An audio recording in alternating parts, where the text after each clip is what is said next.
የኢብራሂም ትራኦሬ መንግስት በቡርኪና ፋሶ ታሪክ ውስጥ ትልቅ ጂኦፖለቲካዊ ሽግግር እያመጣ ይገኛል።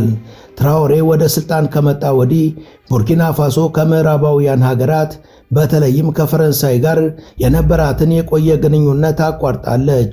የፈረንሳይ ወታደሮች ከሀገሪቷ ተለቃቅመው እንዲወጡ የተደረገ ሲሆን የፈረንሳይ ሚዲያዎችም በተለይ እንደ RFI እና እንደ ፍራንስ 24 አይነቶቹ ታግደዋል። በምትኩ ከሩሲያ፣ ከሰሜን ኮሪያ፣ ከቱርክና ከቻይና ጋር ጠንካራ ወታደራዊና ኢኮኖሚያዊ ትብብር ተጀምሯል። የሩሲያው አፍሪካ ኮርፕስ ደግሞ በሀገሪቷ የጸጥታ ዘርፍ ውስጥ ትልቅ ሚናን እየተጫወተ ይገኛል። ሩሲያ ለቡርኪና ፋሶ ወታደራዊ ስልጠና፣ የጦር መሳሪያና የደህንነት ጥበቃም እየሰጠች ነው።